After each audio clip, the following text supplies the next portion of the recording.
Hello my friends, welcome back to my channel.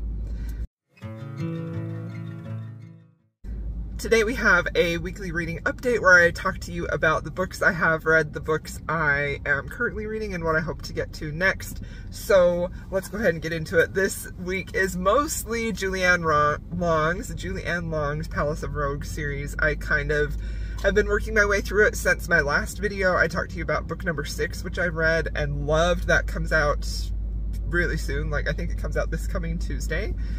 And I loved that book so much. I had read another book in the series. We're going to talk about that in just a minute.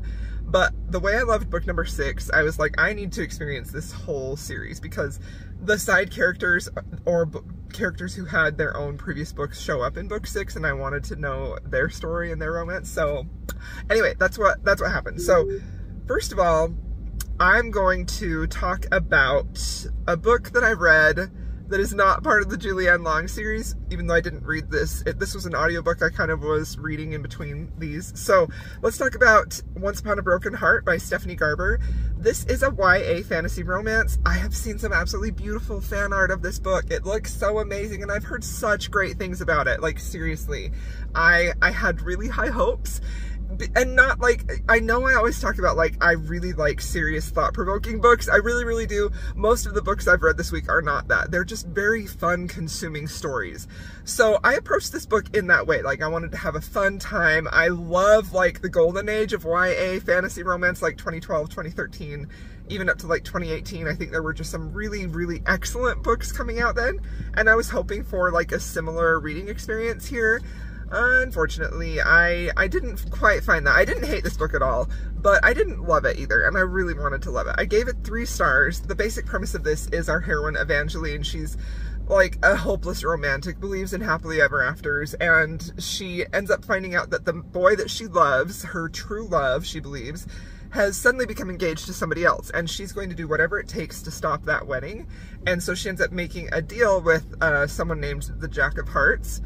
I sort of felt like this kind of was giving me similar vibes to like Heartless by Marissa Meyer, if you've read that.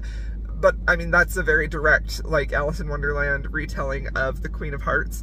So I was kind of initially like, is this like gonna be Alice in Wonderland? And it's very much not, other than it captures that sense of whimsy and nonsensicalness in a little way, because a lot of the fantasy elements in this book are very convenient. They're not really explained. They just kind of pop up, show up out of nowhere. And I've talked about how I really love magical realism, which does something kind of similar, where magical realism is a very thought-provoking and oftentimes serious genre, where it's set in our real world, but there are magical elements added to it that sort of just come out of nowhere. They're not fully explained, but the whole purpose of those magical elements is to really get that author's theme across in a really beautiful and interesting, insightful way that can't simply be done with just traditional contemporary. So that's not at all what was happening here. This just felt like a bunch of nonsense, honestly. It was fun though. I had a fun time reading it, but it was a fun 3-star read. It wasn't the type of fun that I'm like, you know what, that was so fun, that was a 5-star read for sure. It was just like,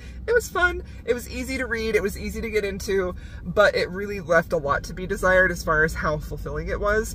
I also will say that I think this reads quite young, and it is a YA book. I did not dock any stars for that. I want YA fiction to first and foremost approach an audience of a YA reader. I think that they absolutely should do that.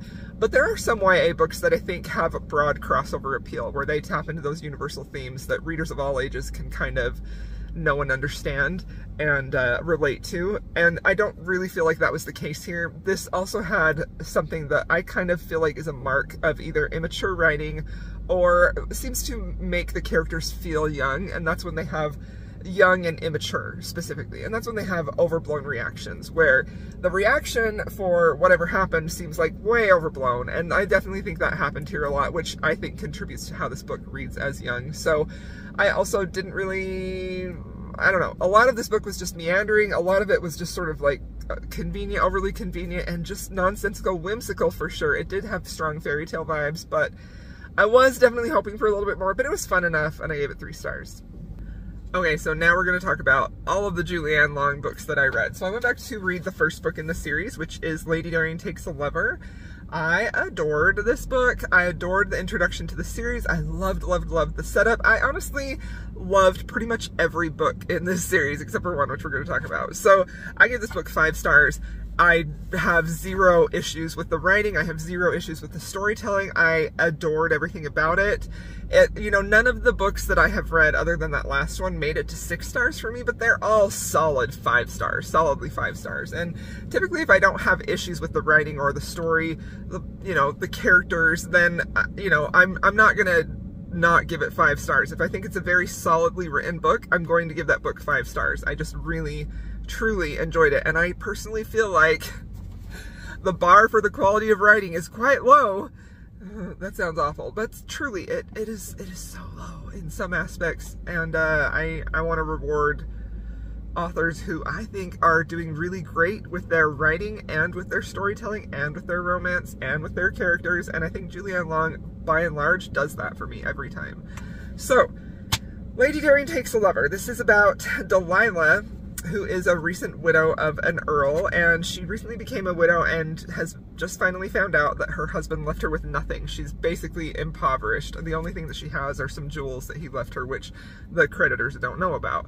So her husband basically lost everything and left her with nothing. So it was not a love match at all. It was sort of like she wanted there to be some love, but she knew that he didn't feel the same way, and it was just a little heartbreaking situation. So she ends up meeting with whoever is, you know, telling her this is what your husband has left you with, which is basically nothing. And she ends up meeting her dead husband's mistress, who walks in and is like, what am I gonna get? You know, he just left me high and dry too. So these two meet at this time, both left with absolutely nothing by this man who deceived them and left them penniless, you know, did not take care of them at all. And so they sort of find like this kinship in that way.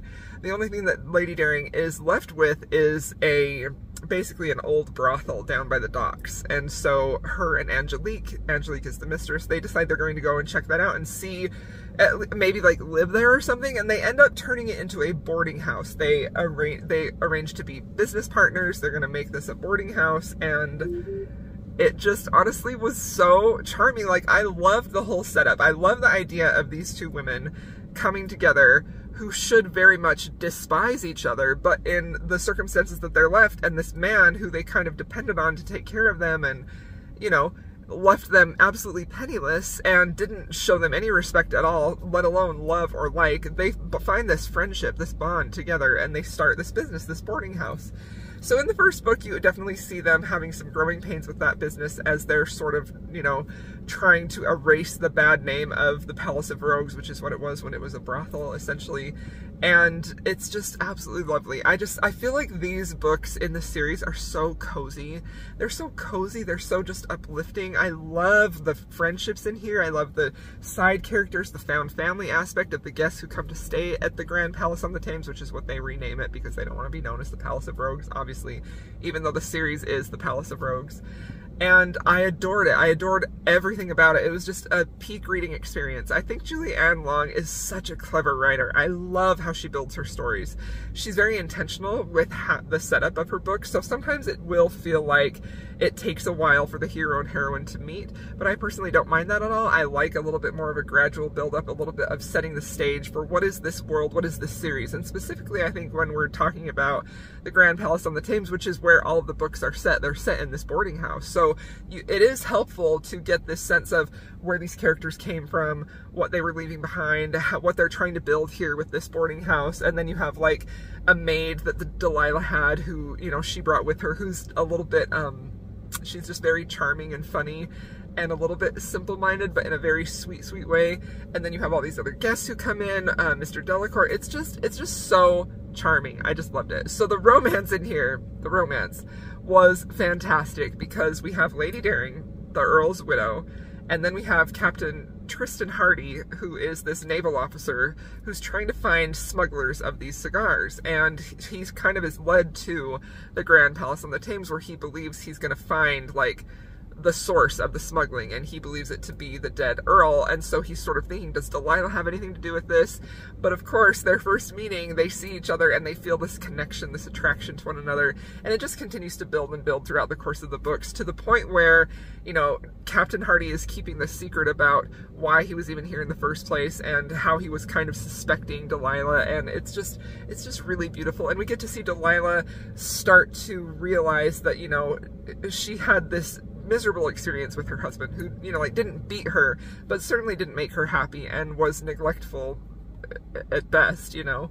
And she feels like love is gone, she doesn't have a chance at love, and she ends up seeing that maybe that's not the case because of how she feels for Captain Hardy, both attraction-wise, and then also, like, she starts to grow fond feelings for him. And I thought the thing that was really interesting about this book is that she very much feels her chemistry and attraction to him. Like, that's the thing that's powering her towards him. Like, she wants him, she desires him, she's feeling all of these feelings that she never felt with her husband, and she's really wanting to, like, explore those. Meanwhile, Captain Hardy, who, you know, is no newbie when it comes to women, instead he finds himself, yes, definitely attracted to her, but he's finding all of these things about her personality and who she is that are really just, like, drawing him to her, and he's starting to admire her and care for her. And obviously she does too, but I thought that was a really interesting switch, where we have our heroine who's very much like, I am attracted to you, and that's what's drawing me closer to you, and he's like, I really like you. So I loved it. I thought it was great. A very, very fun read, a solid beginning to the series, and I just loved it. I love the characters. So then the next book follows Angelique, who was the Earl's mistress, and it is an angel in a devil's arms. I gave this book 5 stars as well. I think of the two of these, I preferred the first book personally, and I think that could possibly have to do with Delilah's journey. I love a widow romance. I love her story of how she was really sort of finally having a chance to accept who she was and find joy in her life and not feel like she was constantly hampered by her husband. I love that type of story so much. But Angelique's was also really interesting because we find out more about her backstory and how she ended up sort of forced, not like at gunpoint, but through circumstances, forced to make the choice to be the Earl's mistress, even though she didn't want to be. And she's sort of dealing with a lot of shame in that regard. And she knows she's not a lady, and she doesn't like how, you know, she doesn't want word to get out that she was the Earl's mistress. So she ends up having a relationship with Lucian Bolt, who is, I can't remember what his title is, but he is a member of the aristocracy, but like, he's a bastard in that way. But he's very infamous in the town. Like, the gossip sheets talk about him all the time. He was presumed dead. He suddenly shows up back to life, and he had a small role in the first book.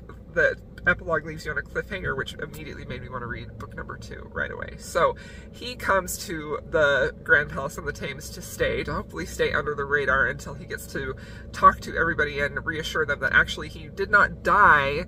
You know, people thought he was lost at sea and killed at sea, and he actually didn't die, and he is alive, and it's just really, really beautiful. So we have this very infamous man who, you know, the gossip sheets really love to talk about, and then he finds this relationship with Angelique, who is struggling with, you know, she doesn't want to be beholden to a man at all. She wants to be independent and on her own, and she's very much feeling this pull and allure to him, and I really loved it. I thought it was great. I think the first book for me was better, but both of them are solid reads, so I gave them both 5 stars. I thought they were fantastic. I really, really love how Julianne Long writes her characters, full of complexity, full of nuance, really complicated things that they're dealing with inside, and I think that she writes about that in a way that is very relatable for everybody. Even though this is a historical romance, I think the feelings these people have, Julianne Long really taps into that in a way that feels very realistic and very relatable, and I enjoy that a lot.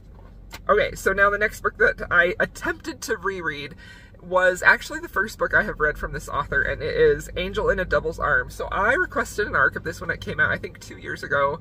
It was the first Julianne Long I had ever read. I was very excited about it. I didn't really know it was part of a series, but I feel like with most historicals, you can definitely dive in anywhere. Not all for sure, but most you can, and sort of, you know, pick up what is missing that you've missed maybe in the previous books in the series, like side characters and things like that. So I picked this up, I read it, I was looking at my Goodreads review, and it says I rated it 4 stars. I feel like I definitely remember reading this and feeling like it was a 3.5 rounded up to 4. Again, because I felt like the writing was solid, but this one was just a miss for me. I really didn't love this one. So I attempted to reread it just to have the, you know, the knowledge from books 1 and 2, and I thought maybe I'll like it better. And while I don't think this is a bad book at all, it definitely is not something that I was enjoying, and I just didn't want to waste time rereading it if it wasn't like a favorite of mine. So this one is basically about, we have an American hero who shows up in book 2. He's staying at the Grand Palace on the Thames, and then the heroine is the daughter of an earl who they're trying to get married off, and she's very much like a very spoiled, entitled young woman who is kind of trying to rebel. And that's really my issue with this book. That's my absolute least favorite heroine. I just hate reading about a young, spoiled daughter of nobility who has every privilege in life, and she's just really having a tough time, right? That is just something that I feel like I don't love reading that. I don't want to read that. I would much prefer to read about the heroines from the previous 2 books who maybe had a little more life experience and things happened to them that were not great, and then they kind of have to rise above that. Rather than a very young, you know, debutante, privileged, spoiled little rich girl, which I just personally do not care about. And now, I will say, having read, you know, pretty much all of the books in this series except for 1, I'm reading one more at this time, and the other books that I've read by Julianne Long, I know that she does not ever typically rely on stereotypical cardboard cutout flat characters. So I know there was potential for great growth in this book. And I know that it wasn't necessarily going to be, just based on what I know from Julianne Long, I don't think that this was going to be a bad book. I think the potential for character growth for the heroine was definitely there, and I know Julianne Long could have delivered it in a way that was more satisfying to me. But I just didn't want to reread it. I mean, I knew they got their happily ever after. I've literally forgotten so much about this book. I don't remember much of it at all, which is just more evidence that I really didn't enjoy it that much. But I just didn't want to read about a spoiled little rich girl, especially after reading about the great strong heroines in book 1 and 2.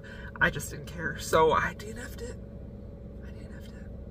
My original rating was a 4-star, but definitely that was generous because I think it's probably more, I don't know, I can't really say that because I don't really remember any of the subtleties of the character growth, and that's really what would depend on if this was higher than a 3-star or if it was going to stay at a 4-star or what. So I don't know, maybe one day I will go back and reread it, but I just wasn't vibing with it at the time. So next book that I read is book number 4 in the series, which is After Dark with the Duke. So I literally just finished reading this morning. I loved it so freaking much. It was so good. I think this one, other than book 6 is still my favorite, the new one that comes out this Tuesday. This one was fantastic. I don't know if it's my favorite, but I really loved it. Another 5-star read, a very solid romance, and this book is really what convinced me that book number 3 would have had great character growth, because again, this book has characters that I typically don't like. We've got a heroine in here who is an opera singer. She's recently gotten some really bad press in the gossip rags, saying that 2 men were dueling over her, you know. She's basically called a harlot, a hussy, you know, all these other things, because she is in this position as an opera singer, and all of these men come to her, and she sort of has used her sexuality to advance her career. You know? So she's definitely not just the type of woman who is going to be pure and virginal. She uses her sexuality, she uses her appeal to what she thinks is advancing her career, but it really sort of backfired on her with the negative press and the duel, and how people sort of have this idea of her as just like basically a harlot, essentially a hussy. And she finds herself trying to escape this bad press, and so she runs to the Grand Palace on the Thames and tries to work out a bargain with them, like, can I stay here? I'll sing for you, I'll perform for you, and we can have, you know, this show.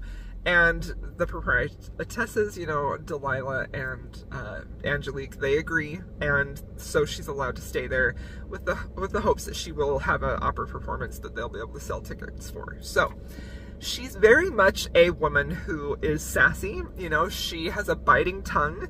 She sort of uses as a shield that biting tongue and her sexuality to guard her very tender heart and a lot of fear that she has in there. But for a lot of the book, for maybe at least the first half, we sort of see that prickly, sassy personality, which can definitely be off-putting.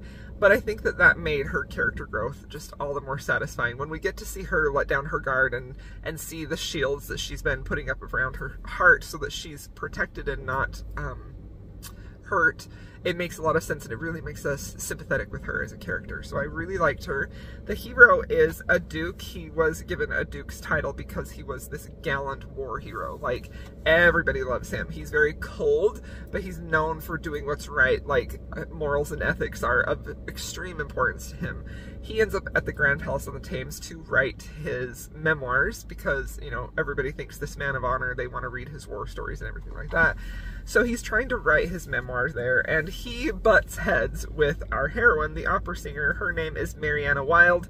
His name is James Valkirk, the Duke, and they definitely butt heads, and largely because, you know, she's a woman who lets her passions rule her life. She's not going to necessarily live by tradition of society, and she's paying the price for that with how she's sort of been outcast and can't find a job and can't really support herself. And then we have the Duke, who's sort of up here on his moral high horse, and he's like, you know, looking down on her. And so they have this interaction that sort of causes some hurt feelings in public with the other members that are staying at the boarding house. So Angelique and Delilah end up saying, hey, we need you to make this right and apologize to her. You were out of line, and maybe you could also offer to teach her Italian so she knows what these men are saying to her, and so she knows the songs that she's singing. And he agrees, and that's when they start to develop feelings for one another as they're having these Italian lessons together at the boarding house. And it was just absolutely lovely. It was so beautiful. For a while, I thought this book was maybe not going to be one of my favorites because a lot of this book is really focused on their sexual relationship, which is not my favorite at all.